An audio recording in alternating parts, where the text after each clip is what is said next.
في آخر الزمان فخلف من بعدهم خلف أضاعوا الصلاة واتبعوا الشهوات فسوف يلقون غيا. ولو دققنا قليلا في ثنيات الآية: وعد الله الذين آمنوا منكم وعملوا الصالحات ليستخلفنهم في الأرض كما استخلف الذين من قبلهم. الآن ندقق: وليمكنن لهم دينهم الذي ارتضى لهم. أي دين وعد بتمكينه؟ أي دين وعد بتمكينه؟ الدين الذي يرتضيه لنا. أما إذا فهمنا الدين فهما يختلف عن فهم الصحابة الكرام، فهمناه مظاهر، فهمناه أشياء لا تقدم ولا تؤخر، فهمناه خصومات، فهمناه تعصبات، هذا الفهم للدين لا يستحق أن ننتصر من خلاله. إذن وليمكنن لهم دينهم الذي ارتضى لهم. أحيانا نفهم الدين فهما ما أراده الله، أحيانا نتحرك مع الدين تحركا ما أراده الله. لذلك مما يلفت النظر أن أحد العلماء الغربيين وقد هداه الله إلى الإسلام قال كلمة رائعة قالها في بريطانيا، قال: أنا لا أصدق أن يستطيع العالم الإسلامي اللحاق بالغرب.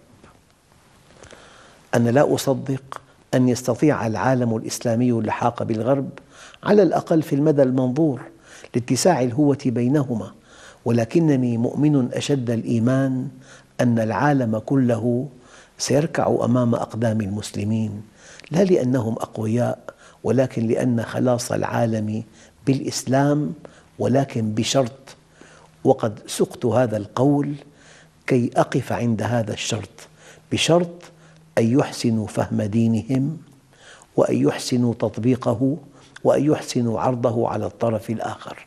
لذلك أيها الإخوة الأحباب، هذا الوعد الإلهي من خلال آية الاستخلاف لا يتحقق إلا إذا دفع المسلمون الثمن.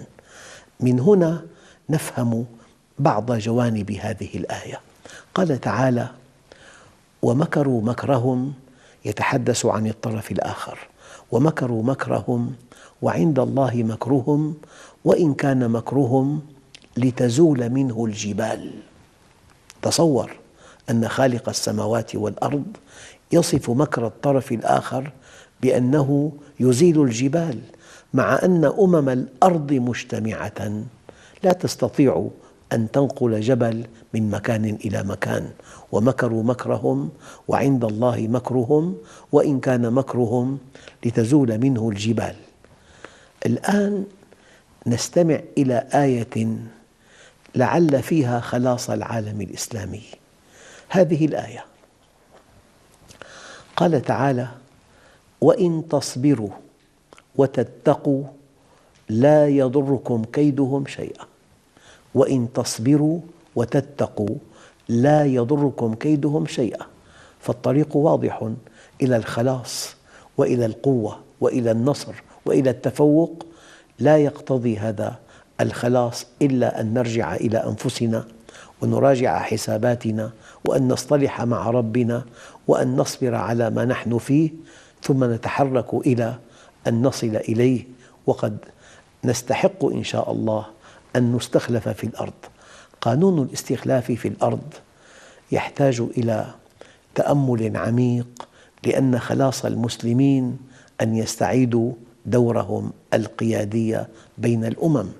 خلاص المسلمين أن يصطلحوا مع ربهم، خلاص المسلمين أن يعودوا إلى رشدهم، خلاص المسلمين أن يطبقوا منهج ربهم في حياتهم، لا أن يكتفوا بالإطار الإسلامي. فرق كبير بين أن يكون المسلم متعلقاً بإطار إسلامي وبين أن يكون المسلم متعلقاً بتفاصيل هذا الدين العظيم.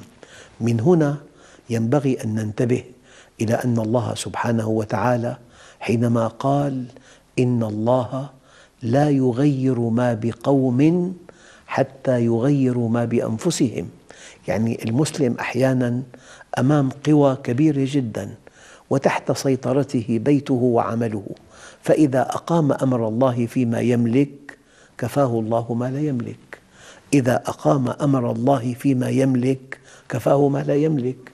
فما من مسلم إلا والكرة في ملعبه حينما يأخذ قراراً مصيرياً بالصلح مع الله أولاً، وبطاعته ثانياً، وبتطبيق منهج الله في نفسه أولاً، وفي بيته ثانياً، وفي عمله ثالثاً، يكون قد دفع ثمن حفظ الله له وتوفيق الله له وتأييد الله له ونصر الله له.